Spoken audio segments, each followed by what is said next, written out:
Hello friends, देखेंगे हम लोग यहाँ पर जनरल फिजियोलॉजी के क्वेश्चन आंसर जो ये ए.के. जैन के द्वारा सबसे फेमस बुक है मेडिकल स्टूडेंट के लिए। तो जो आप देखेंगे मेरे यूट्यूब चैनल पे, तो द जनरल फिजियोलॉजी चैप्टर का पूरा आपको मिल जाएगा। क्वेश्चन आंसर, ब्लड का, nerve muscles physiology, the digestive system, उसके बाद cardiovascular system, respiratory system, excretory system, endocrine system, ये सब चीज़ का आपको मिल जाएगा क्वेश्चन आंसर। तो आप ज़रूर सब्सक्राइब कर लीजिए। और यहाँ पर जनरल फिजियोलॉजी का क्वेश्चन आंसर देखते हैं। ये यूनिट 1 है। सबसे फर्स्ट क्वेश्चन है, डिफाइन होम्योस्टासिस। होम्योस्टासिस को यहाँ पे डिफाइन करना है। होम्योस्टासिस क्या है?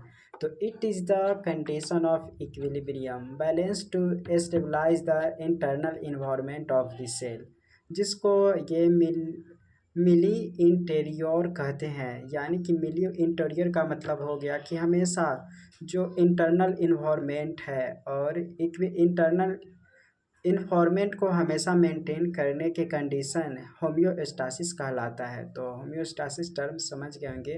What are the component of milieu interior? तो मिलियो इंटीरियर का ये मतलब हुआ कि volume, electrolyte composition, ion concentration, pH and balance, ये सब कंपोनेंट है मिलियो इंटीरियर का। तो सेकेंड क्वेश्चन भी हमने समझ लिया। थर्ड क्वेश्चन है, हाउ डज मिलियो इंटीरियर रेगुलेटेड, यानी कि कैसे ये रेगुलेटेड होते हैं वो बताया जा रहा है कि हाउ डज मिलियो interior regulated.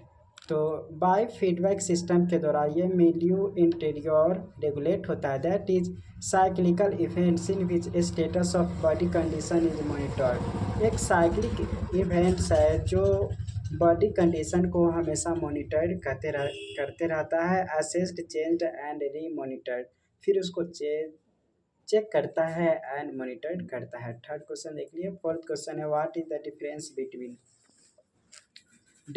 Between negative and positive feedback के बीच में डिफरेंस आपको ये करना है। तो most homeostatic mechanism involve negative feedback के साथ ये होते हैं। That is here stimulus or response are opposite to each other. Opposite वे हमेशा मेंटेन करने की कोशिश करते थे बॉडी का जो भी सारा इवेंट्स होते हैं। फोर्थ क्वेश्चन है, what is difference. Fourth question ही देख रहे थे। जैसे यहाँ पे बीपी अगर बढ़ता है तो बाय निगेटिव फीडबैक के द्वारा वह बैरो रिसेप्टर्स के पास चला जाता है, देन बीपी नॉर्मल करने की कोशिश करता है। तो यहाँ पे देख रहे हैं ये निगेटिव फीडबैक हो गया। उसके बाद देखते हैं और नीचे, इन फ्यू सिचुएशन, कुछ सिचुएशन में ऐसे होते हैं पॉजिटिव फीडबैक की आवश्यकता होती है। तो positive feedback is involve here. Initial stimulus जो होते हैं produce response that increase the original stimulus, जो उसका ओरिजिनल स्टिमुलस होता है उसको इंक्रीज करने का काम करता है। इट में often produce life threatening condition. For example, जैसे ये बहुत ही ज़्यादा बीपी अगर किसी का कम है और जिसके कारण negative blood supply to heart, यानी कि डिक्रीज ब्लड हो गया सप्लाई हार्ट के पास जाना, तो मायोकार्डियल कॉन्ट्रैक्टिलिटी होगा और फर्दर ये बीपी डिक्रीज इन बीपी। तो however it can sometimes be useful. Example, blood clotting mechanism, normal child birth. तो पॉजिटिव फीडबैक हम लोग को ज़रूरत पड़ता है, मतलब फ़ायदेमंद होता है हमारा चाइल्ड बर्थ के समय, और जब ब्लड क्लॉटिंग होता है उस समय भी पॉजिटिव फीडबैक की आवश्यकता पड़ती है। फिफ्थ क्वेश्चन देख रहे हैं, हाउ डज इफिकेसी, जिसको इफेक्टिवनेस कहते हैं, feedback of control system determined. तो इस क्वेश्चन में बताया जा रहा है, just wait a few second. यहाँ पे how does efficacy effectiveness of a feedback control system determine. तो कोई सिस्टम मतलब इफेक्टिवनेस है वो कैसे डिटरमाइंड होता है? तो the effectiveness which a system act to stabilise parameters. Effectiveness उस समय वो होगा जब वो एक्ट करेगा, स्टेबलाइज करेगा, जो पैरामीटर होगा उसको। Is determined by magnitude of gain, that is correction या error of feedback control system में जब कुछ गड़बड़ होते हैं और उसको स्टेबलाइज करता है तो वो इफेक्टिवनेस कहलाता है। देन सिक्स्थ क्वेश्चन देख रहे हैं, justify fluid mosaic model of cell membrane को जस्टिफाई करना है। तो fluid is due to presence of fatty acid, tail of lipid. Fatty acid tail of lipid, lipid का जो टेल होता है वह फैटी एसिड का होता है। एंड कोलेस्ट्रॉल, मतलब टेल होता है लिपिड का, वह fatty acid, lipid and cholesterol in which mosaic, यानी कि स्मॉल पीसेस को ही मोजैक कहते हैं। डिफरेंट प्रोटीन्स आर फिक्स्ड, तो इसी के चलते वह फ्लूइड मोजैक मॉडल और फोर सेल मेम्ब्रेन नाम पड़ा है इसका, fluid mosaic model for cell membrane. What are the advantage of membrane fluidity, फ़ायदा क्या है मेम्ब्रेन फ्लूइडिटी, इस तरह की चीज़ है, उसका फ़ायदा हम देखते हैं। तो उसका फ़ायदा ये है कि make the membrane quite flexible, यानी कि फ्लूइडिटी यानी कि तरलता उसमें होती है, उसके कारण ये फ़ायदा होता है कि वह फ्लेक्सिबल होते हैं। Thus allow cell to undergo considerable change in shape without disturbance of their structural integrity, मतलब जो उसका शेप होता है किसी अंदर के जो इंटरनल होते हैं विदाउट इंटरनल डिस्टर्बेंस के, वे कंसिडरेबल चेंज होते हैं उसके अंदर। Enable movement of cell membrane component responsible for cell movement, यानी कि जो सेल मेम्ब्रेन का है, जैसे cell movement, growth, division, secretion and formation of cellular function, इस तरह की इतना सारा काम करने में भी हेल्प होता है। तो ये सब एडवांटेज है। Enable movement of membrane component responsible for cell movement, growth, division, secretion, allow the lipid bilayer to self it torn, तो लिपिड बाइलेयर को एक दूसरे को अलग होने में भी हेल्प करता है फ्लूइडिटी। एट्थ क्वेश्चन देख रहे हैं, name cell membrane proteins and give their functions, तो उसका यहाँ पे नाम लेना है कौन कौन सा ये है। तो name cell membrane protein and give their functions, तो सबसे फर्स्ट क्वेश्चन मतलब फर्स्ट होगा कि जो इंट्रिंसिक प्रोटीन होते हैं, intrinsic protein serve as enzyme, intrinsic अंदर का जो प्रोटीन होते हैं वह एंजाइम की तरह काम करता है। और उसके बाद है एक्सट्रिंसिक प्रोटीन जो कंट्रीब्यूट करता है साइटोस्केलेटन का, जो एक्सट्रिंसिक प्रोटीन होते हैं। देन है transmembrane protein, transmembrane protein serve as ion channel और कैरियर, फिर पम्प्स, रिसेप्टर्स एंड एंजाइम, तो ट्रांस मेम्ब्रेन प्रोटीन ये सब काम करते हैं। Give cell membrane component of functions, component and functions, तो सबका जैसे सेल मेम्ब्रेन का क्या क्या है और उसका फंक्शन क्या है वो देखते हैं। तो उसका कोलेस्ट्रॉल कंपोनेंट होते हैं, कोलेस्ट्रॉल के बाद फॉस्फोलिपिड हो गया, स्फिंगोलिपिड हो गया, कार्बोहाइड्रेट हो गया, प्रोटीन हो गया। तो ये कंपोनेंट है सेल मेम्ब्रेन का। सेल मेम्ब्रेन में इतना सारा वो होते हैं। उसके बाद फंक्शन की बात करते हैं। तो फंक्शन में देखेंगे सबसे पहला यहाँ पे है कोलेस्ट्रॉल और फॉस्फोलिपिड, ये दोनों मिलकर बनता है लिपिड बाइलेयर, ये दोनों मिलकर लिपिड बाइलेयर का फॉर्मेशन ये करता है। देन उसके बाद फंक्शन क्या करता है, selective barrier between cytosol and external environment, तो इसमें ये करता है लिपिड बाइलेयर जो होता है वह selective barrier between cytosol and external environment का काम करता है। उसके बाद यहाँ पे स्फिंगोलिपिड एंड कार्बोहाइड्रेट मिलकर, दोनों मिलकर ग्लाइकोलिपिड का फॉर्मेशन करते हैं। स्फिंगोलिपिड एंड कार्बोहाइड्रेट मिलकर ग्लाइकोलिपिड का फॉर्मेशन करता है। और फिर उसके बाद कार्बोहाइड्रेट और प्रोटीन मिलकर ग्लाइकोप्रोटीन्स का निर्माण करता है, यानी कि ग्लाइकोलिपिड एंड ग्लाइकोप्रोटीन ये काम करता है स्ट्रक्चरल स्टेबिलिटी प्रोवाइड करने में, सेल रिकॉग्निशन में, इम्यून रिस्पॉन्स में। तो इतना सारा काम करता है। कंपोनेंट भी देख लिया और फंक्शंस भी देख लिए क्या क्या फंक्शन होते हैं। अब नेक्स्ट क्वेश्चन को हम देख रहे हैं, क्वेश्चन 10 है, define property of selective permeability of cell membrane, define करना है और उसका क्या क्या प्रॉपर्टी है selective permeability of cell membrane का उसको बताना है। तो cell membrane allow some substance to pass more easily than others के कंपेयर करेंगे तो जो हमारा सेल मेम्ब्रेन होता है वह इजली पास करने का काम करता है। एग्जाम्पल नॉन पोलर जो होते हैं वह नॉन पोलर अनचार्ज्ड होते हैं lipid, अनचार्ज lipid soluble molecules, non polar अनचार्ज जो होते हैं वह ऑक्सीजन हो गया, कार्बन डाइऑक्साइड हो गया, नाइट्रोजन हो गया, लिपिड हो गया, एस्टेरॉइड्स हो गया, अल्कोहल हो गया। More rapidly across the cell membrane, वह आसानी से इधर उधर ट्रांसफर हो जाते हैं। देन फेयर एज पोलर जो हो गया, जैसे वाटर सोलुबल मॉलिक्यूल होते हैं, आयन हो गया, ग्लूकोज हो गया, साल्ट्स हो गया, यूरिया हो गया, पिनिट्रेट द मेम्ब्रेन स्लोली, वे मेम्ब्रेन को धीरे धीरे वे पास कर देते। तो इस तरीके से यहाँ पर selective permeability of cell membrane का डिफाइन भी कर लिए और उसका कुछ प्रॉपर्टीज़ भी देख लिए।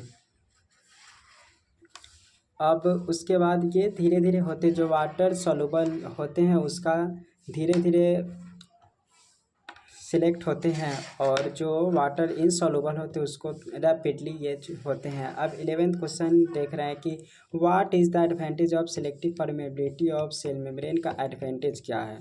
तो एडवांटेज ये है कि it allow to maintain concentration gradient को मेंटेन करने का काम करता है। जब डिफरेंट कंसंट्रेशन ऑफ सब्सटेंस का होता है तब यह allow to maintain a concentration gradient and an electrical gradient. जब इलेक्ट्रिकल चार्ज में भी अगर डिस्टर्बेंस होता है, ज़्यादा कम होता है, तो उसको मेंटेन करने का काम करता है। उसके बाद यहाँ पे है कि on either side of cell membrane the electro, इसीलिए इसका नाम पड़ गया कि electrochemical gradient is responsible for membrane potential. 12th question है what are the function of lysosome या लाइसोजाइम का फंक्शन क्या है। Lysosome contain variety of acid hydrolytic enzyme, जैसे हाइड्रोलेजेज हो गया, called lysozymes, they acts based of the acid pH. जब pH 5.0 होता है तो लाइसोसोम अच्छे से काम करने का काम करता है। उसके बाद digest all substance that enter cell, हर तरह के सब्सटेंस को डाइजेस्ट करने का काम करता है जो भी सेल के अंदर चला जाता है। Digest worn out cell organelle and autolysis of entire cell thus called suicidal bags. मतलब डाइजेस्ट वर्न आउट जो बाहर होने वाला रहता है उसको तो खत्म करता ही, उसको डाइजेस्ट करता ही। उसके बाद यह ऑटोलाइसिस खुद के सेल को ख़त्म करने का काम करता है, जिसके चलते सुसाइडल बैग्स भी कहते हैं लाइसोसोम को। उसके बाद 13 क्वेश्चन है वाटर पर ऑक्सीजोम। पर ऑक्सीजोम क्या है। पर ऑक्सीजोम हम लोग जानते हैं कि माइटोकॉन्ड्रिया के इंटरनल लेयर के पास पाया जाता है। दे उसके बारे में कि दे आर सिमिलर लाइसोसोम, यानी कि लाइसोसोम के सिमिलर ये होते हैं बट कंटेन ऑक्सीडेजेज, इसके पास ऑक्सीडेजेज होते हैं। That is enzyme that remove hydrogen atom from organic substance to produce H2O2। इसके पास ऑक्सीडेजेज यानी कि पर ऑक्सीजोम के पास ऑक्सीडेजेज एंजाइम होते हैं दैट रिमूव हाइड्रोजन एटम, जो हाइड्रोजन एटम को रिमूव करके फ्रॉम ऑर्गेनिक सब्सटेंस से और तब बनाता है H2O2। The alcohol is mainly detoxified by peroxisome of the liver cells. जो अल्कोहल होते हैं हमारे लीवर में पर ऑक्सीजोम होते हैं, उसके चलते डिटॉक्सिफाई होता है। नहीं तो लीवर क्योंकि टॉक्सिक हमारे लीवर के लिए है, अगर वो नहीं रहेगा तो फिर प्रॉब्लम हो जाएगा। तो इस देख लिया हम यहाँ पर ऑक्सीजोम के बारे में। Give a function of cytoskeleton के फंक्शन को आपको बताना है। साइटोस्केलेटन के फंक्शन में कि it is network of 3 types of protein filament, यह 3 तरह के प्रोटीन फिलामेंट से मिलकर बनाता है। एक माइक्रो फिलामेंट हो गया, एक इंटरमीडिएट फिलामेंट और उसके बाद माइक्रोट्यूब्यूल्स। तो यह 3 तरह के फिलामेंट से बने होते हैं। फंक्शंस में बात कर लेते हैं क्या फंक्शन है साइटोस्केलेटन का। तो provide mechanical support that helps to determine the cell shape. तो यहाँ पे it is a network of 3 types of protein filament, जो माइक्रो फिलामेंट हो गया, intermediate filament and microtubules. Function में है कि provide mechanical support that help to determine cell shape.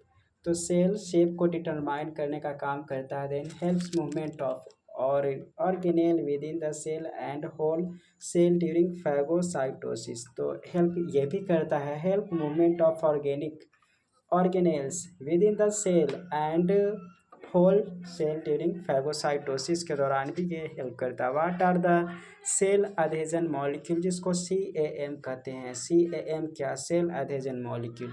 तो नाम से पता चल रहा है कि these are adhesion protein such as laminin, integrin, IgG, cadherin, selectin, by which cells are attached to each other. ये सब एक दूसरे से अटैच्ड होते हैं, इसी के चलते सेल एडहेजन मॉलिक्यूल कहलाया। Functions play an important role in, जैसे embryonic development and tissue formation में सेल एडेजन मॉलिक्यूल काम करता है। फिर उसके बाद है कि इन्फ्लामेशन एंड वुंड हीलिंग में भी ये काम करते हैं। उसके बाद यहाँ पे है कि फॉर्मेशन ऑफ नर्वस सिस्टम को बनाने का काम करता है। फिर मेटास्टेसिस ऑफ ट्यूमर्स, ट्यूमर्स के मेटास्टेसिस में भी ये हेल्प करता है। तो सेल एडेजन मॉलिक्यूल का इतना सारा फंक्शन हमने देख लिया। अब उसके बाद है cell with abnormal CAMs have higher rate of apoptosis. तो सेल विद इन एबनॉर्मल, अगर एबनॉर्मल CAM रहेगा तो फिर हायर एपोप्टोसिस होगा, जिससे ट्यूमर होने का चांस ज़्यादा रहता है। अब 16 क्वेश्चन है, what is programmed cell death, जिसको एपोप्टोसिस किसको कहते हैं, what is programmed cell death. तो एपोप्टोसिस में है कि it is normal event in orderly cell death under genetic control. तो यह जेनेटिक कंट्रोल में होता है। अगर एक बार कोई जेनेटिक को हो गया तो फिर यह जल्दी ठीक नहीं होगा। जो जिन के द्वारा ही कंट्रोल हो सकते हैं। तो it is normal event in orderly cell death under genetic control. Here's cell own gene play an active role on its death, मतलब यहाँ एक्टिव रोल करता है अपने सेल को डेथ करने में। The activated apoptotic gene cause the cell undergo DNA fragmentation, condensation of cytoplasm and chromatin. तो it is normal event in the orderly cell death under genetic control. Here's cells on gene play an active role on its death. The activated apoptotic gene causes the cell to undergo DNA fragmentation, condensation of cytoplasm and chromatin. और ये कैसे initiate होते हैं, initiated by inflammation या lack of oxygen and nutrients, free radicals, growth factors, deprivations. फिर Fas यानी कि यह protein produced by sodium potassium cells and T lymphocytes के द्वारा होता है। सिग्निफिकेंस क्या होता है एपोप्टोसिस का, तो सिग्निफिकेंस है कि responsible for 6 differentiation in the foetus, cyclical degeneration and degeneration of body tissue. Applied होता है एबनॉर्मल एपोप्टोसिस में result autoimmune disease and cancers. अगर अब नॉर्मल एपोप्टोसिस होगा, ज़्यादा होगा, तो may result in autoimmune disease and cancers में भी ये हेल्प करते हैं। उसके बाद 17th क्वेश्चन है, what is difference between passive and active transport process across cell membrane के बीच में यह एक्टिव एंड पैसिव ट्रांसपोर्ट क्या होता है। तो general passive transport require no energy, whereas active transport does consume energy usually in the form of ATP के रूप में एनर्जी रिक्वायर्ड होता है जब एक्टिव ट्रांसपोर्ट होता है तब, और पैसिव ट्रांसपोर्ट में कोई भी एनर्जी का रिक्वायरमेंट नहीं होता है। उसके बाद 18th क्वेश्चन है, what is principle of diffusion, diffusion का प्रिंसिपल क्या है। तो it is a passive process which is random mixing of particle. यह एक तरह का पैसिव प्रोसेस है जिसमें रैंडम मिक्सिंग ऑफ पार्टिकल का होता है। In solution occurs because of the particle kinetic energy, both the solutes and solvent undergo diffusion, दोनों घुल जाते हैं। तो इसका कौन सा काइनेटिक एनर्जी के बेसिस पे ही ये मूवमेंट करते हैं। What is Fick's law of diffusion. फिर है, name the factors influence rate of diffusion across cell membrane के बीच में क्या क्या ये निर्भर करते हैं। तो डायरेक्टली और इनडायरेक्टली देख लेते हैं। जैसे डायरेक्टली रिलेटेड कौन चीज़ है, अगर साइज ऑफ कंसंट्रेशन ग्रेडियंट का जितना ज़्यादा रहेगा, साइज ऑफ कंसंट्रेशन मतलब उतना ही तेज़ी से डिफ्यूजन होगा। तो पहला देख लीजिए, टेम्परेचर भी, टेम्परेचर जितना ज़्यादा रहेगा रेट ऑफ डिफ्यूजन बढ़ेगा। मॉलिक्यूलर साइज के, अगर मॉलिक्यूलर साइज के बेसिस पे यानी कि 10,000 से लेकर 60,000 के बीच में रहेगा साइज, जैसे जैसे साइज बढ़ेगा तो उतना ही ज़्यादा डिफ्यूजन भी तेज़ी से होगा। लिपिड सॉल्युबल मॉलिक्यूल होगा तो डिफ्यूजन तेज़ी से होगा। सरफेस एरिया मॉलिक्यूल भी अगर जैसे जैसे बढ़ेगा सरफेस एरिया मॉलिक्यूल का, तो डिफ्यूजन भी वैसे वैसे भी बढ़ेगा। अब इनवर्सली रिलेटेड है डिफ्यूजन डिस्टेंस का वाटर सॉल्युबल मॉलिक्यूल का velocity of flow of blood. Where यहाँ पे velocity of flow of blood, blood के फ्लो पर भी ये निर्भर करते हैं। अब बात करते हैं difference between simple diffusion and facilitate diffusion. तो सिंपल डिफ्यूजन सिंपल होता है, मतलब कहने का अर्थ है कि mechanical along electrochemical gradient by heat content, जिसको kinetic energy of the solution कहते हैं। और फैसिलिटेट डिफ्यूजन में हो गया with the help of membrane protein इधर कैरियर और चैनल्स के द्वारा ये होते हैं। फैसिलिटेट डिफ्यूजन में कैरियर या चैनल्स की आवश्यकता होती है, लेकिन मैकेनिज्म मतलब जो सिंपल डिफ्यूजन होता है उसमें काइनेटिक एनर्जी की आवश्यकता होती है। एग्जाम्पल हो गया non polar lipid soluble molecule as well as polar water soluble molecule, ये सिंपल डिफ्यूजन के द्वारा डिफ्यूजन होते हैं। और फैसिलिटेट डिफ्यूजन में glucose transport in RBC muscles fat cells and GIT, जिसको सेचुरेशन लिमिटेड कहते हैं। तो glucose transport in RBC muscles fat cells and GIT saturation limited ये होते हैं। तो फैसिलिटेट डिफ्यूजन ये सब होता है, ग्लूकोज ट्रांसपोर्ट आरबीसी में और मसल्स फिर फैट सेल्स एंड जीआईटी। अब देन उसके बाद देख लेते हैं नेक्स्ट क्वेश्चन। फिलहाल 21 क्वेश्चन देख रहे हैं कि what is non ionic diffusion. Non ionic diffusion क्या है वो देख रहे हैं। तो if an undissociated substance diffuse from one side of membrane to the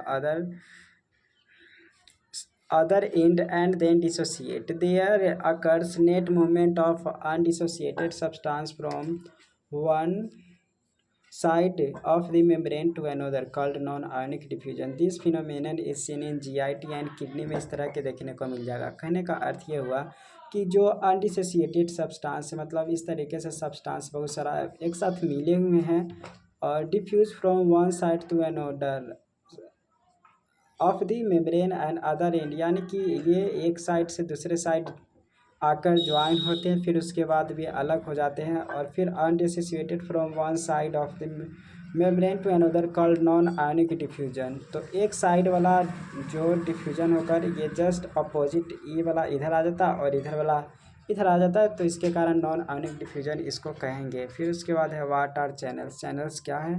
तो channels are transmembrane protein that allow specific small inorganic ions to pass across the cell membrane by facilitate diffusion. Example हो गया diffusion of sodium और potassium through a gate sodium और potassium channel. तो ये channel हो गया। तो channels are transmembrane protein होते हैं that allow specific small organic मतलब small inorganic ion to pass across cell membrane. तो यह ट्रांस मेम्ब्रेन प्रोटीन होते हैं। अब देन उसके बाद है define channelopathies in ion channel mutations cause a variety of channelopathies. Ion channel mutations cause a variety of channelopathies that is disease that mostly affect muscles and brain tissue को यह affect करता है। तो channelopathies क्या है? In ion channel mutations, जब ion channel में mutations हो जाता है और वेराइटी ऑफ चैनलोपैथीज ये डिजीज करता है, अगर अलग अलग तरह के म्यूटेशन होने के कारण जो अफेक्ट करता है मसल्स पर, brain tissue and produce periodic paralysis myotonia myasthenia और कॉन्वल्सन्स, इस तरीके से इतना सारा प्रॉब्लम को वो कॉज करता है चैनलोपैथीज। उसके बाद है what is the principle of osmosis. Osmosis का प्रिंसिपल क्या है? ऑस्मोसिस का प्रिंसिपल देख रहे हैं। तो इन osmosis solvent moves through a selective permeable membrane from a area of lower solid concentration to area higher solid concentration। तो लोअर सॉलिड कंसंट्रेशन से हायर सॉलिड कंसंट्रेशन के पास जब जाता है तो उसी को वे ऑस्मोसिस कहते हैं थ्रू सेलेक्टिव परमेबल मेम्ब्रेन के द्वारा। The solution with the impermeable solid extra a force called osmotic pressure. अगर हम थोड़ा सा फोर्स लगाते हैं एक्स्ट्रा सॉलिड डालकर इम्परमेबल मेम्ब्रेन की तरफ तो उसको ऑस्मोटिक प्रेशर कहते हैं। नोट में है कि the colloidal osmotic pressure due to plasma chlorides is called oncotic pressure. Colloidal osmotic pressure due to plasma chloride is called oncotic pressure उसको कहते हैं जो प्लाज्मा के द्वारा फोर्स लगते हैं। 25 क्वेश्चन है, व्हाट इज टोनिसिटी, टोनिसिटी क्या होते हैं, टोनिसिटी के बारे में। And what is osmolal concentration of plasma. तो टोनिसिटी द ऑस्मोमोलालिटी मतलब concentration of osmotically active particle, the osmolality the concentration of osmo, wait a few second. And then next question है, मत सॉरी उसी क्वेश्चन में था, what is tonicity, what is osmolal concentration of plasma. The osmolality मतलब concentration of osmotically active particle of a solution relative to plasma is called tonicity, tonicity इसको कहते हैं। The osmolality of normal human plasma का जो होते हैं वह 290 मिली ऑस्मोमोलैलिटी पर लीटर ये होता है। तो ऑस्मोमोलैलिटी कहने का अर्थ क्या है, तो osmolality of a solution relative to plasma is called tonicity.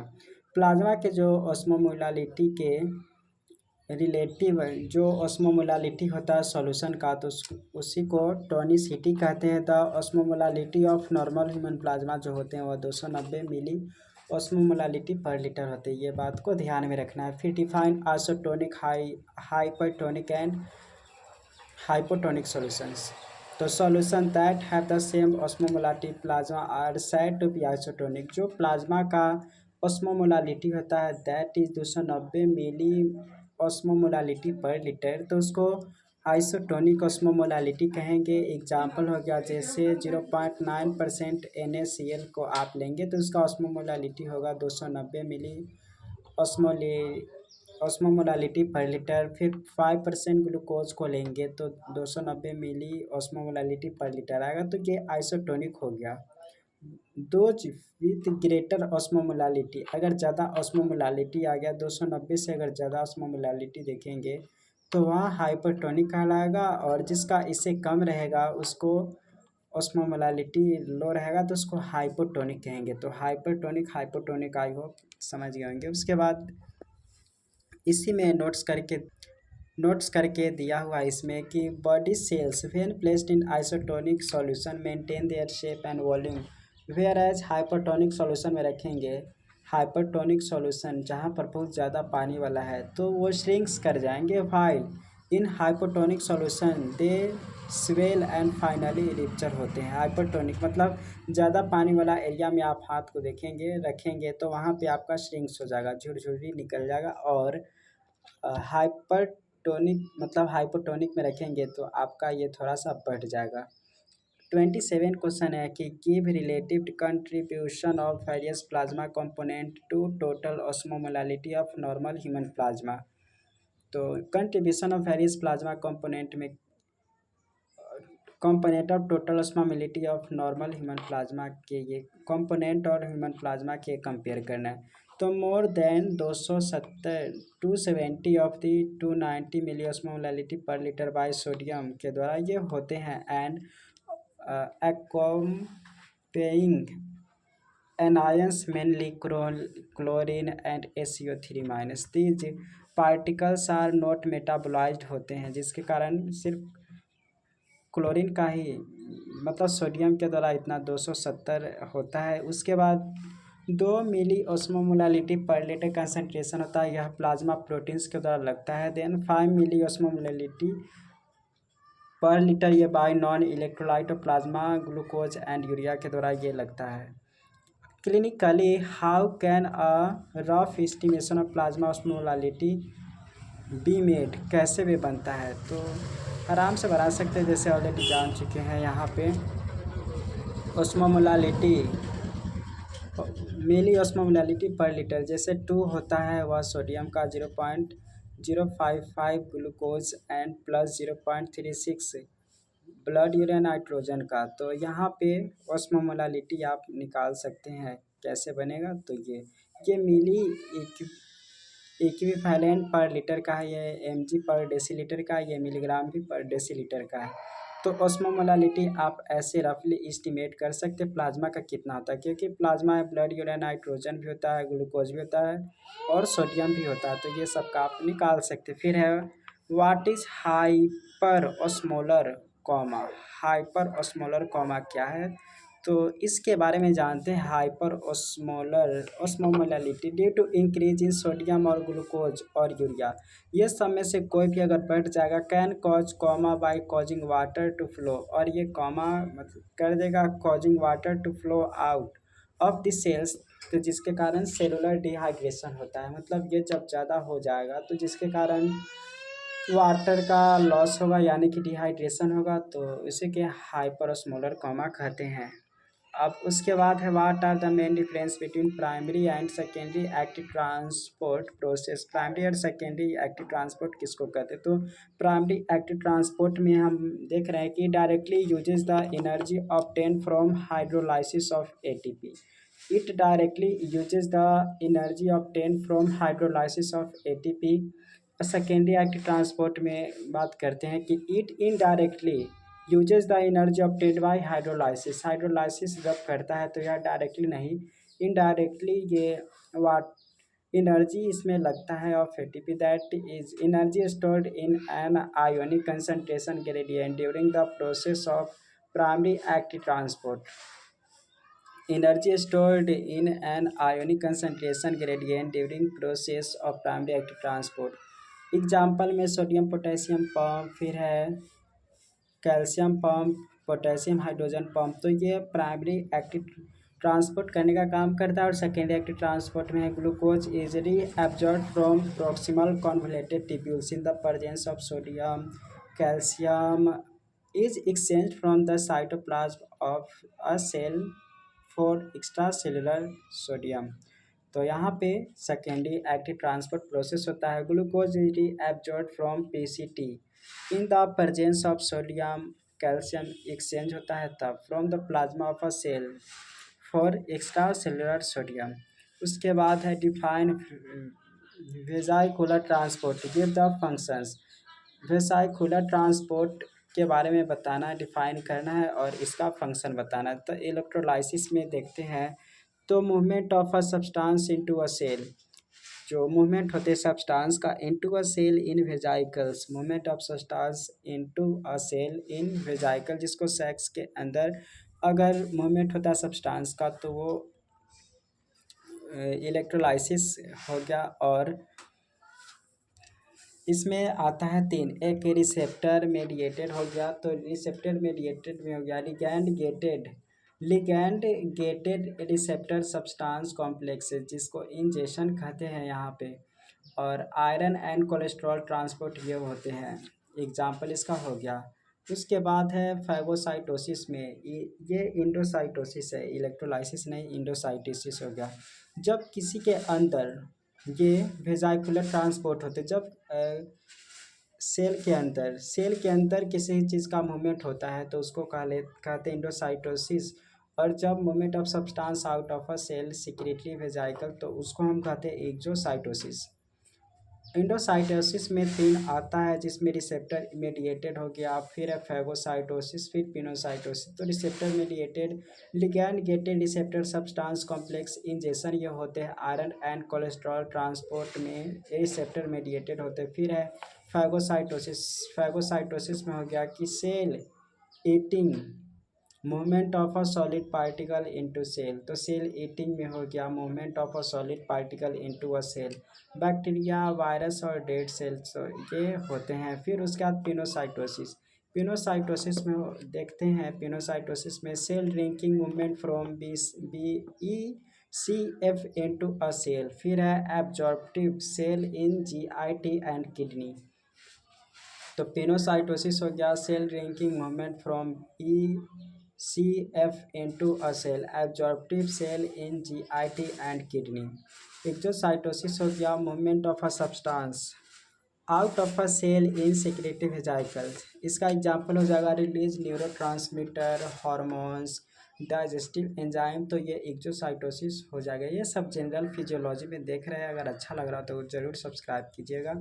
which is the most prevalent primary active transport process? Which is the most prevalent primary active transport process का ये कौन है? तो इसमें है कि सोडियम पोटेशियम पंप, ये सबसे active transport primary active transport यही है। सोडियम पोटेशियम पंप के द्वारा किसी भी चीज़ का ट्रांसपोर्ट होता है तो वह एनर्जी लगता है, जिसके कारण एक्टिव ट्रांसपोर्ट प्रोसेस करते हैं। तो सोडियम पोटेशियम पंप के द्वारा ये सबसे अच्छा एग्जांपल है। Most common pump found in all body cell membrane, हर तरह के सेल मेम्ब्रेन में होते हैं। Also called sodium potassium ATPase कहते हैं, as it uses the membrane bound ATPase and enzyme that hydrolyze the ATP।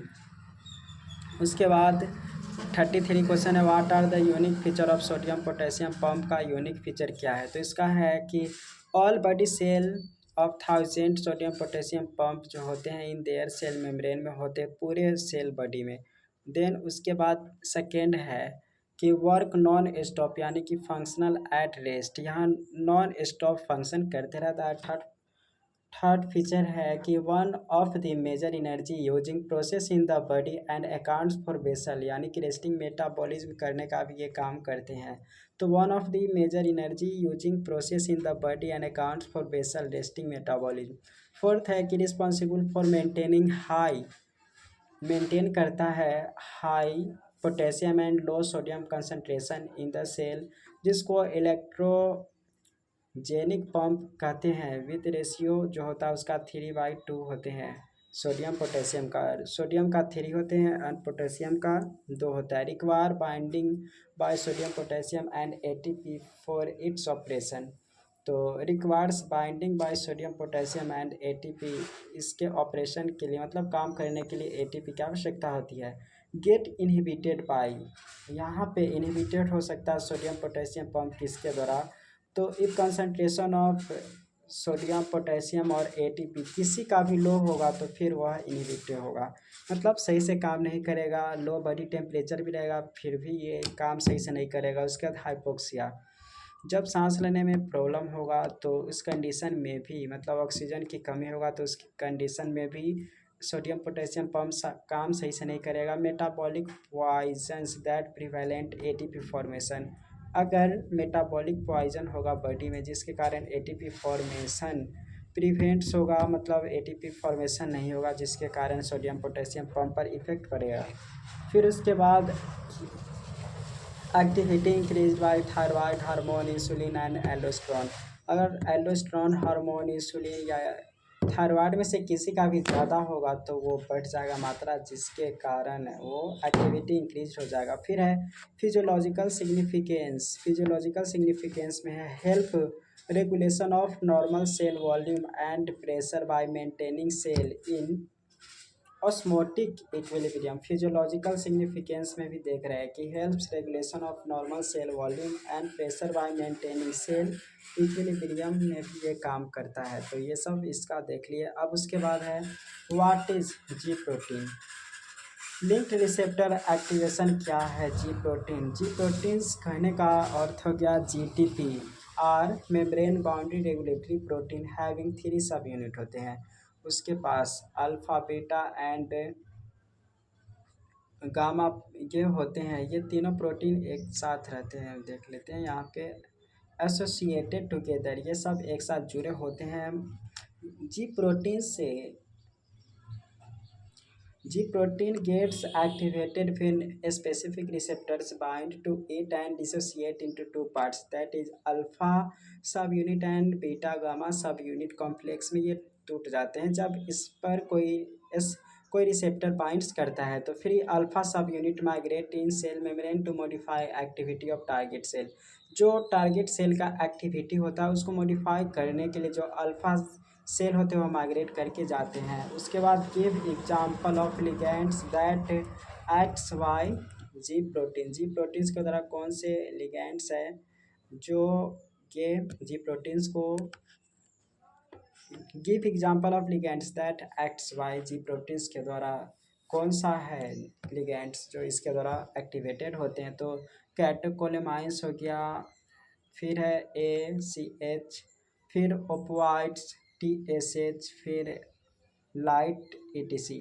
तो ये सब है जो एक्ट होते हैं इसके द्वारा। Name common disease caused by alternation in function of G protein receptors का फंक्शन कैसे कैसे वो अल्टरनेट होगा due to loss of function of receptor, जैसे कलर ब्लाइंडनेस हो गया, नाइट ब्लाइंडनेस हो गया, जिसके कारण ये सब अल्टरनेट हो जाएगा। Due to gain of function of receptors, gain of function of receptors, जिसके कारण एक्रोमेगाली हो जाएगा अगर gain of function of receptors acromegaly. फिर उसके बाद यहाँ पे देख रहे हैं due to production of antibodies against receptors, जिसको ग्रेव्स डिजीज या माइस्थेनिया ग्रेविस भी कहते हैं। Due to production of antibodies against receptors, जिसको ग्रेव्स डिजीज या माइस्थेनिया ग्रेविस भी कहते हैं। Give percentage distribution of total body water, give percentage distribution of total body water को आप कैसे ये करेंगे? तो 1/3 TBW टोटल बॉडी वाटर, जो कि ECFV, तो वह करीब 20% होता है बॉडी वेट का, और ICFV वह करीब 40% बॉडी वेट का होता है। मतलब टोटल हमारा बॉडी वेट अगर 50 kg है तो 60% कहने का अर्थ हो गया करीब कितना हो गया 30। तो 30 लीटर हमारे बॉडी में वाटर का ये होते हैं कंटेंट, क्योंकि 60% का बात हो रहा है। और इसी तरीक़ा से आप निकाल सकते ECFV और ICFV, extra cellular fluid volume और इंट्रा सेलुलर फ्लूइड वॉल्यूम ये देख रहे हैं। और एक्स्ट्रा सेलुलर फ्लूइड वॉल्यूम है प्लाज्मा में 25% दिखाई देगा ऑफ ECF, और उसके बाद इंटरस्टिशियल्स प्लस ट्रांस सेलुलर फ्लूइड आपको दिखाई दे देगा इस 20% में 75।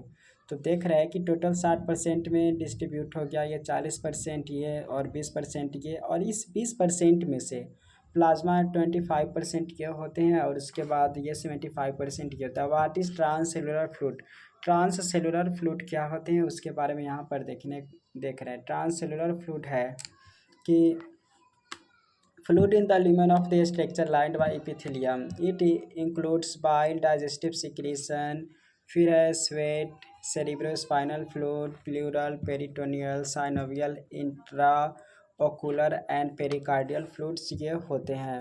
फिर 39 है what is principle for measurement of body fluid volume। तो what is principle for measurement of body fluid volume में है कि the volume of water in each fluid compartment can be measured by indicator dilution principles के द्वारा ये major किया जा सकता है, जिसको C बराबर A/V या V बराबर A/C भी कर सकते। तो A यहाँ पे हो गया कि the amount of substance injected, V हो गया the volume in which that substance is distributed, and C हो गया फाइनल कंसंट्रेशन अटेंड।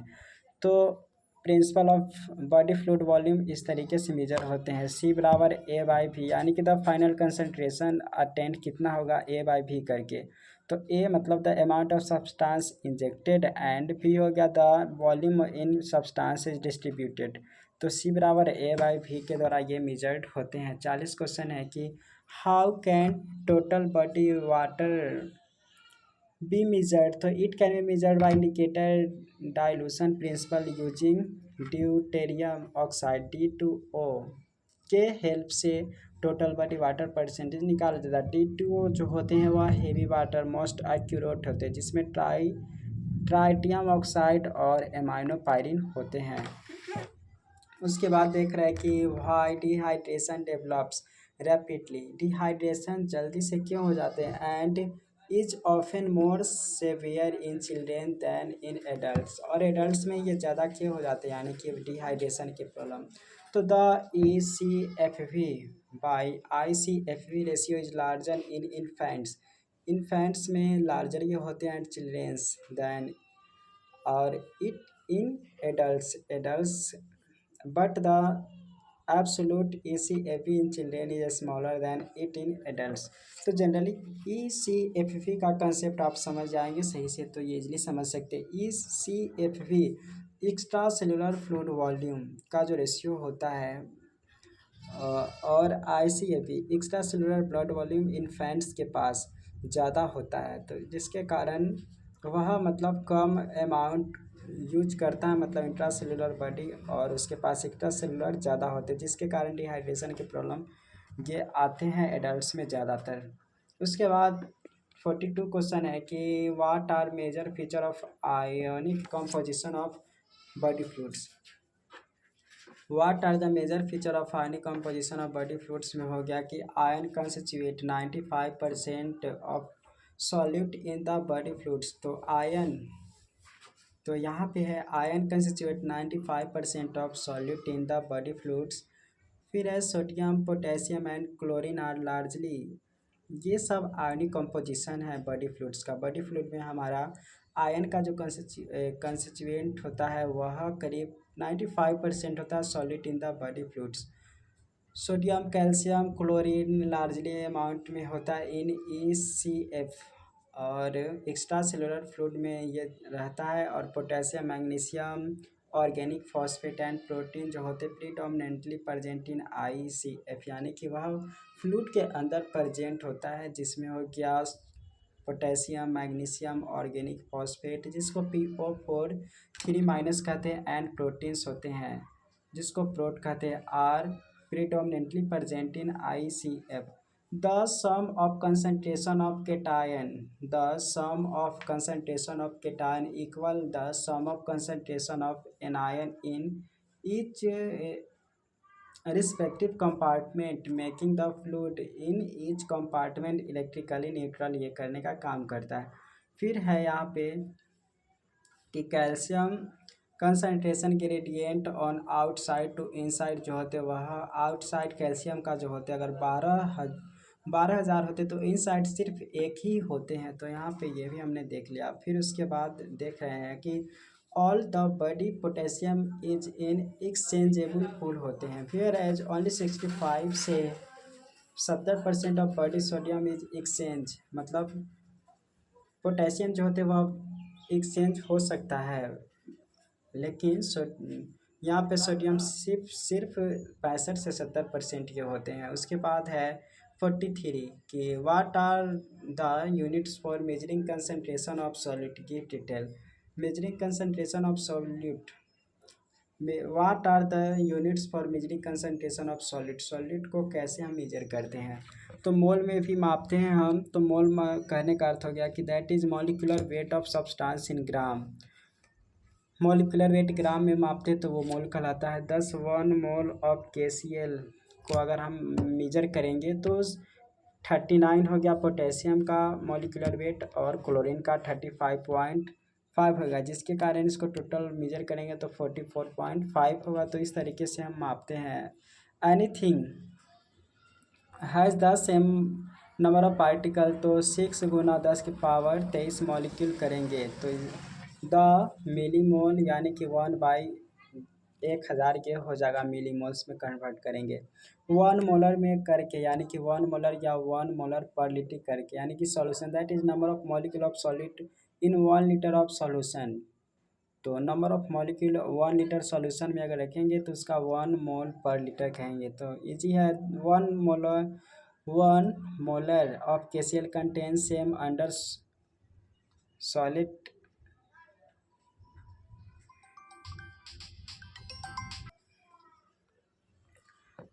इस क्वेश्चन में थे, ऐसे भी मापते हैं 1 मोलर करके भी। फिर है ओस्मोल, ओस्मोल में है कि the amount of concentration of osmotically active particle are expressed in osmoles. तो जो ऑस्मोटिकली एक्टिव पार्टिकल होते हैं उसको इसमें हम मेजर करते हैं। 1 osmol equals of gram molecular weight जो होते हैं, वेट फ्यू सेकेंड,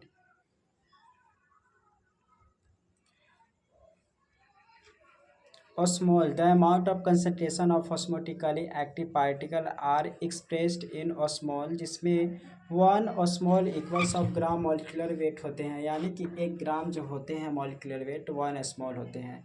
तो of the substance divided by the number of freely moving particle etch molecular weight in solution, जिसको मिली ओस्मोल कहते हैं, यानी कि m और ओस्मोल, मिली ओस्मोल इज 1/1000 ऑफ 1 ओस्मोल ये कहेंगे। उसके बाद देखते हैं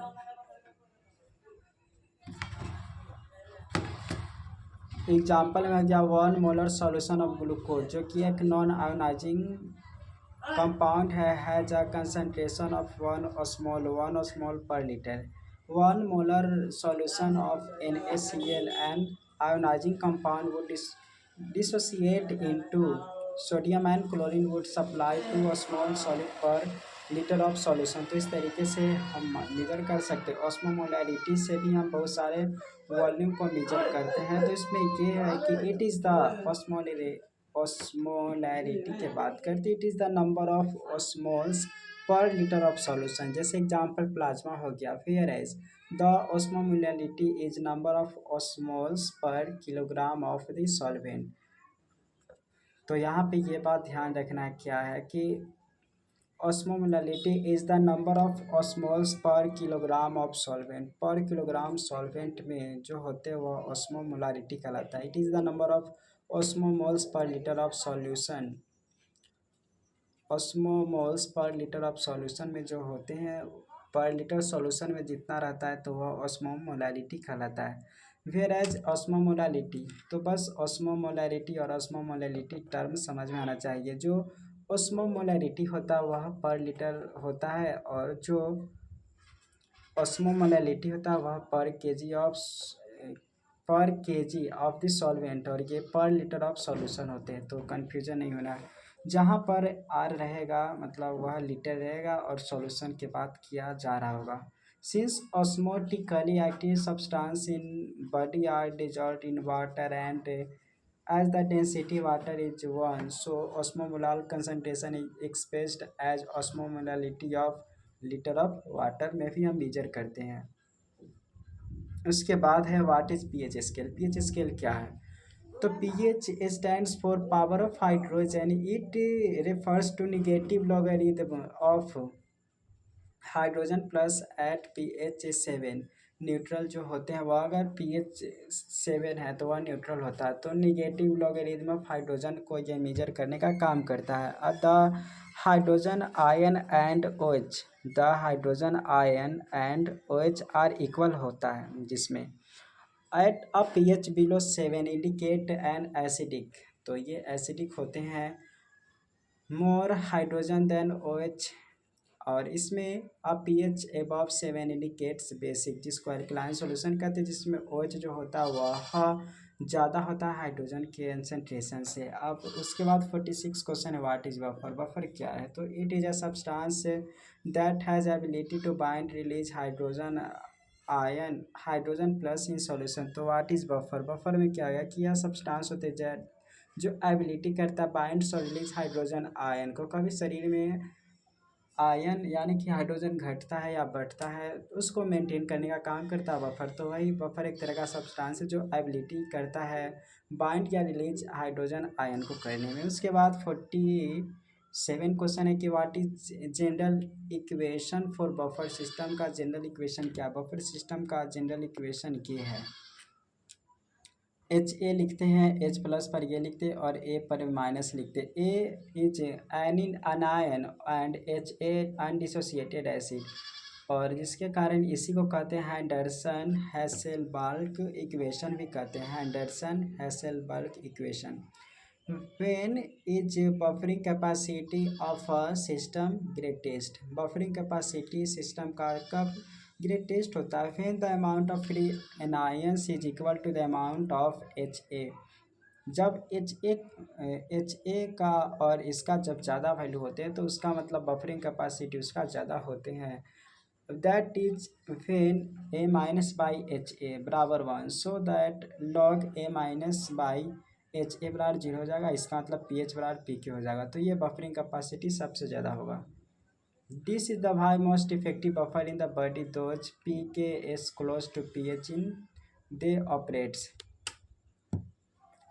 And 49 क्वेश्चन है what is the resting membrane potential RMP किसको कहते हैं? Give other name assigned to its mention its range. तो यहाँ पे उसका रेंज भी बताना है। तो इट इज़ कांस्टेंट और स्टेडी पोटेंशियल। कांस्टेंट या स्टेडी मतलब रुका हुआ ऐसा पोटेंशियल है inside and outside of the excitable cell at rest, also termed as steady transmembrane potential भी इसको कहते हैं। steady transmembrane पोटेंशियल कहते हैं RMP को। रेंज इसका है -10 millivolt in RBC to -100 millivolt in skeletal muscle cell. तो रेंज इसका हो गया -10 मिलीवोल्ट से लेकर वह 1000 मिली वोल्ट तक रेंज करता है। माइनस साइन सिग्निफाइज ये करता है that inside the negative relative to outside. वह आउटसाइड के कंपेयर में निगेटिव मतलब लो वैल्यू है, इसीलिए उसको निगेटिव से यहाँ पे इंडिकेट किया गया है। 50 क्वेश्चन है कि what are the factors that contribute to determine RMP. तो what are the factors that contribute और determine RMP. Why negative inside and positive outside किस लिए होते हैं। तो एट रेस्ट मेम्ब्रेन में देखते हैं तो in effectively impermeable to sodium. वह इफेक्टिवली इम्परमेबल होता है अंदर सेल मेम्ब्रेन के अंदर जाने से टू सोडियम, और freely permeable to potassium and chlorine के लिए वह परमेबल होता है, मतलब इजिली पोटेशियम एंड क्लोरीन जा सकता है रेस्ट मेम्ब्रेन पोटेंशियल जब होता है। तो practically impermeable to intracellular analysis में प्रोटीन एंड PO4 माइनस ये होते हैं। Sodium potassium pump is electrogenic होते हैं, मतलब सोडियम पोटेशियम पंप व इलेक्ट्रॉन का बहुत सारा फॉर्मेशन करते हैं विद द कपलिंग रेशियो 3/2 के रेशियो में ये बहुत सारे जनरेट कर सकते हैं। उसके बाद what is Gibbs Donnan membrane equilibrium क्या है। तो Gibbs Donnan membrane equilibrium the uneven distribution of ion across the cell membrane is constantly maintained under resting condition because at equilibrium the uneven distribution of ions across the cell membrane is constantly maintained under resting condition। तो वही कहलाता है कि इसका मतलब हो गया the diffusible concentration of the cell membrane containing the non penetrating anion is greater and the diffusion anionic concentration will be greater on the other side without the diffusible anions। उसके बाद what is Gibbs Donnan effect ये क्या है। तो the asymmetrically distribution of ions across the cell membrane at equilibrium, यानी कि equilibrium के condition में रहते हुए भी जब एसिमेट्रिकली डिस्ट्रीब्यूशन होता है आयंस का हैज़ फ्लोइंग इफेक्ट बॉडी को ये इफेक्ट करता है। जैसे there will be an electrical difference across the cell membrane and दूसरा में है it keeps the inside and outside of the cell in osmotic equilibrium thus normal cell volume and pressure is maintain. तो इस तरीके से normal cell volume and pressure maintain हुआ रहता है। 53 क्वेश्चन है what is equilibrium potential give its normal value for major ions. Equilibrium potential क्या है और इसका नॉर्मल मेजर आयंस वैल्यू बताना। तो it is membrane potential eight which electrical and concentration forces acting on a it is the major potential at which the electrical and concentration forces acting on an ions are equal in magnitude but opposite in direction में ये होते हैं। तो equilibrium potential में है कि it is membrane potential, membrane का potential which the electrical and concentration forces acting on ions are equal in magnitude में भी होते बट अपोजिट इन डायरेक्शन में होते। Thus it cause passive movement of the ions across the cell membrane. तो equilibrium potential E for important ions ये होते हैं। ई sodium के लिए हो गया न्यूरॉन में वह +60 मिली वोल्ट होता है और स्केलेटल मसल्स में +65 मिली वोल्ट होता है। फिर उसके बाद पोटेशियम के लिए भी यहाँ पे बात करते हैं। तो पोटेशियम के लिए न्यूरॉन में -90 मिली वोल्ट होता है और स्केलेटल मसल्स में -95 मिली वोल्ट होता है। और ई क्लोरीन में इक्विलिब्रियम पोटेंशियल जो होता है वह -90 मिली वोल्ट होता है। तो यहाँ पर देख लिए कि इक्विलिब्रियम पोटेंशियल क्या है। तो it is the membrane potential, membrane का पोटेंशियल को बताता है at which electrical and concentration forces acting on ions are equal in magnitude but opposite in direction. और क्लोरीन का बात करते हैं न्यूरॉन में -90 मिली वोल्ट होता है और स्केलेटल मसल्स में 86 मिली वोल्ट होता है।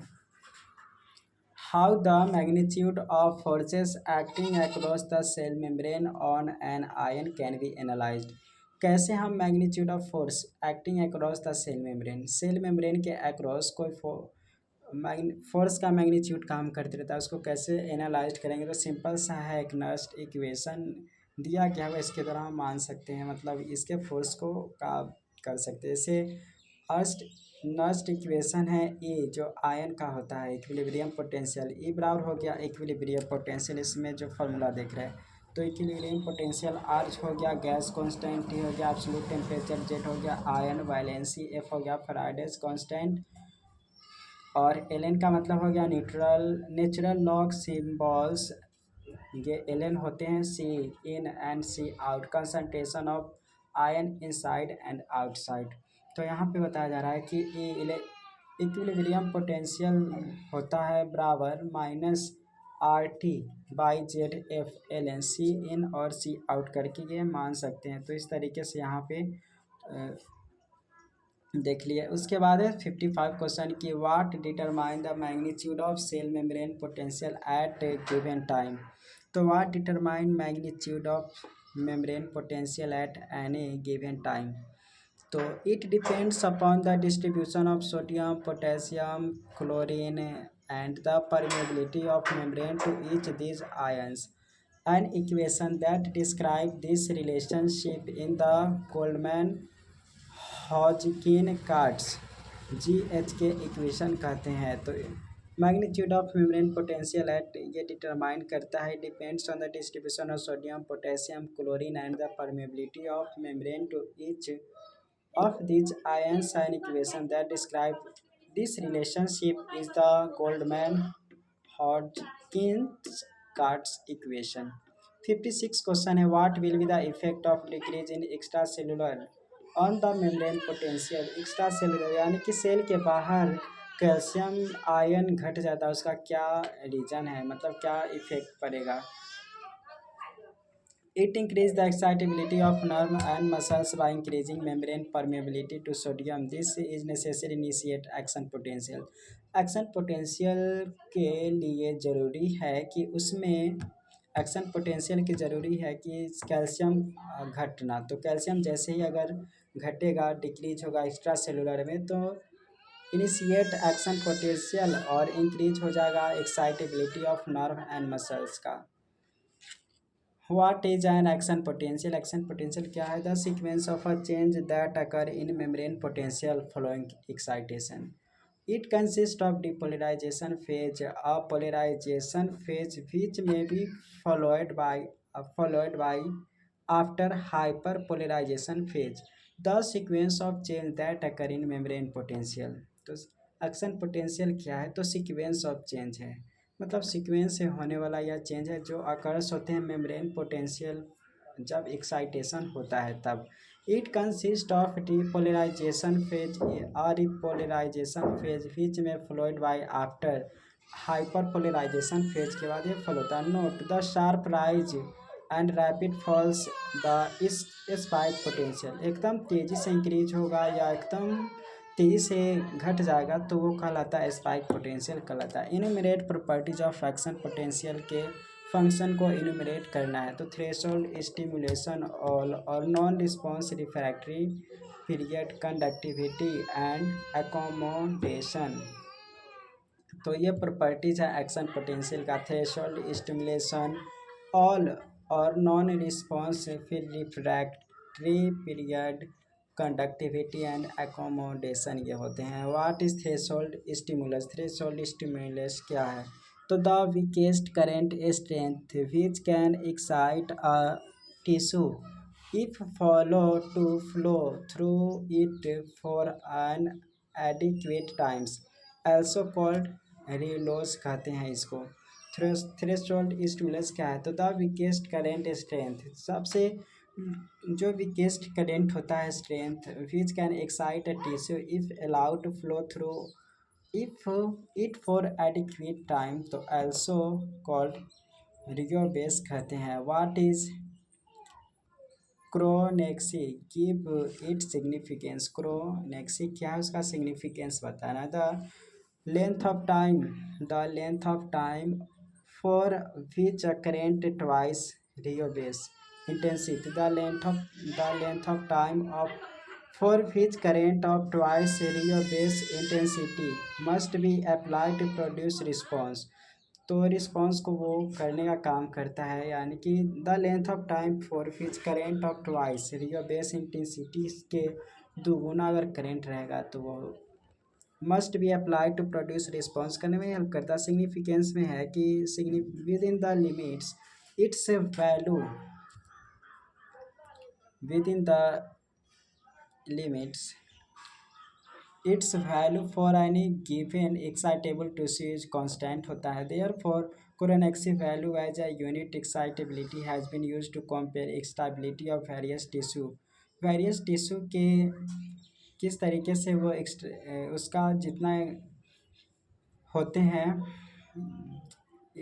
Excitable tissue constant therefore chronaxie value as unit excitability. मतलब ये जो क्रोनेक्सी वैल्यू होता है वो सिर्फ ज़्यादातर कंपेयर करने के लिए किया जाता है। The relationship between the strength of stimulus current and the duration which is must be applied to produce a response called strength duration curve कहते हैं। The relationship between strength of stimulating current and duration for which it must be applied to produce a response is called strength duration curve कहते हैं। What is all or non response? All or non response क्या है?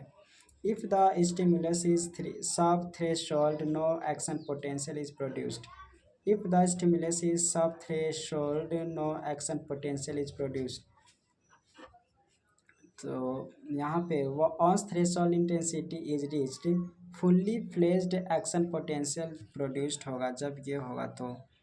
Then उसके बाद question है इसी में है कि further increase in intensity of stimulus produce no increment in height of the action potential, but its frequency increase, that is it fires repeatedly.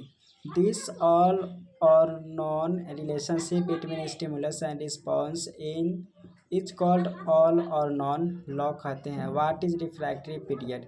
refractory period क्या होता है? refractory period तो if two successive stimuli of more than threshold intensity are applied to excitable tissue।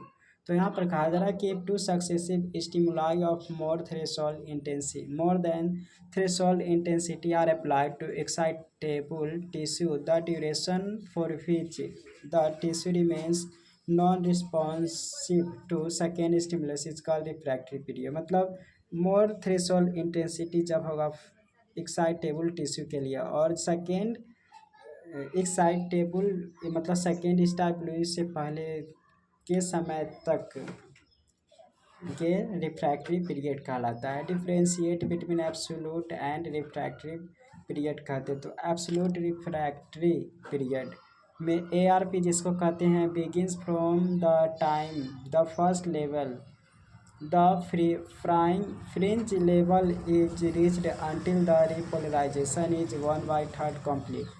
During this period no stimuli, इस period के दौरान कोई stimuli नहीं होता। No matter how strong can generate a fresh impulse, this is due to inactivation of the sodium channels. Relative refractory period में बात करते हैं RRP। तो begins the end of ARP, जब ARP ख़त्म होता है तो रिलेटिव रिफ्रैक्टरी पीरियड शुरू होता है। स्टार्ट्स आफ्टर द डिपोलर, ये उस समय स्टार्ट होता है जब डीपोलराइजेशन होता है। During this period stimulus stronger than normal stimulus, इस पीरियड के दौरान देखते हैं कि stronger than normal stimulus can cause excitation, this is due to opening of more calcium मतलब sodium channel by super threshold stimulus. जब मोर ये होता है जब ज़्यादा सोडियम होते हैं तो ये सके रिलेटिव रिफ्रैक्टिव पीरियड होता है। What you understand by term conductivity और एक्साइटेशन इम्पल्स से आप क्या समझते हैं? तो एक्साइटेबल इससे हम ये समझते हैं कि spread of wave of depolarization along the cell membrane, पूरे में एक तरह का वेव की तरह जनरेट करता है कंडक्टिविटी या एक्साइटेशन इम्पल्स, इसी को कहते हैं। इट इज स्प्रेड और wave of depolarization along the cell membrane, it is due to circular current flow। यहाँ इसलिए होता है क्योंकि सर्कुलर करेंट फ्लो होते रहता है and direction of spread of impulse and is the same current flow direction inside the cell. तो ये इसी को एक्साइटेशन इम्पल्स कहते हैं। It is spread of a wave depolarization along the cell membrane. It is due to circular current flow and direction of spread of impulse and is same as current flow direction inside the cell. What is phenomenon accommodation in axon? तो what is phenomenon accommodation in axon? तो if an excitable cell is submitted to the passage of constant strength of a current, so if an excitable cell is submitted to passage of a constant strength of current, the site of membrane under stimulation fails to produce action potential. So if an excitable cell is submitted to passage of a constant strength of a current, the site of membrane, तो cell accommodation in axon में क्या था phenomenon? तो if an excitable cell is submitted to the passage of constant strength of current, the site of membrane under stimulation fails to produce action potential. This is due to slower opening and delayed closing of the voltage gated channel। जो होते हैं potassium channel के द्वारा ये होता है। तो slower opening जब ये होते हैं तब एकोमोडेशन इन एक्सॉन में ये होते हैं। उसके बाद how does graded potential differ from action potential? Potential कैसे डिफर एक्शन पोटेंशियल से वो यहाँ पे बताया जा रहा है। तो graded potential and action potential की बात करते हैं। तो ग्रेडेड पोटेंशियल में है कि non propagating in nature, remain confined locally, एक ही जगह पर वो कॉन्फाइंड होते हैं। लेकिन एक्शन पोटेंशियल जो होते हैं वह प्रोपागेटिंग होते हैं, कंडक्टिंग इन नेचर होते हैं, ट्रेवल्स फॉर कंसिडरेबल सब्सटेंस के लिए भी कंडक्ट करते रहते हैं। फिर है शो ग्रेडेड रिस्पॉन्स, जो ग्रेड पोटेंशियल होता है समेशन इज पॉसिबल, इसको आप जोड़ सकते हैं लेकिन इसमें आप समेशन कर नहीं सकते, जो यहाँ पर देख रहे हैं।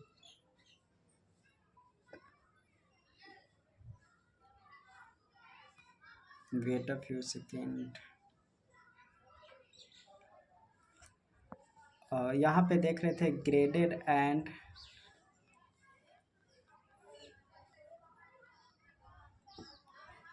एक्शन पोटेंशियल के बीच में डिफरेंस क्या है। तो show graded response that is summation is possible, लेकिन समेशन इसका पॉसिबल कभी नहीं होगा एक्शन पोटेंशियल का। ग्रेडेड पोटेंशियल में कि डज नॉट ओबे ऑल और नॉन लॉ, यानी कि वह कोई भी लॉ को ये फॉलो नहीं करता। लेकिन एक्शन पोटेंशियल वह हर तरह के लॉ को फॉलो करता है, चाहे नॉन लॉ हो चाहे लॉ लाइक हो, सबको। फिर ग्रेडेड पोटेंशियल में है कि कैन आइदर अ डीपोलराइजिंग और हाइपर पोलराइजिंग रिस्पॉन्स, वह कैन आइदर बी डीपोलराइजिंग और हाइपर पोलराइजिंग रिस्पॉन्स कर सकता है, लेकिन वह ऑलवेज डीपोलराइजिंग मतलब डीपोलराइजिंग रिस्पॉन्स होते हैं एक्शन पोटेंशियल। देन उसके बाद यहाँ पे है कि हैज़ नो थ्रेशोल्ड, इसके पास थ्रेशोल्ड होता है 10 से 15 मिली वोल्ट होता है। फिर उसके बाद है हैज़ नो रिफ्रैक्टिव पीरियड, इसका होता है और इसका रिफ्रैक्टिव पीरियड होते हैं। Important in signalling over short distance और सिग्नल ओवर लॉन्ग डिस्टेंस ही होते हैं। व्हाट इज बाईफेसिक एक्शन पोटेंशियल और व्हाट इज एक्स्ट्रा सेलुलर या सरफेस रिकॉर्डिंग एक्शन पोटेंशियल? तो दोनों तरह से अगर ये होते हैं एक्शन पोटेंशियल तो उसको बाईफेसिक एक्शन पोटेंशियल कहते हैं। तो if both recording electrode are placed on surface of an excitable cell and it is stimulated, the threshold stimulus, an impulse is conducted past up two electrodes. The records show an upward direction followed by an isoelectric interval and then downward deflection. The sequence is called diphasic action potential, इसको कहते हैं। तो उम्मीद है समझ रहे होंगे।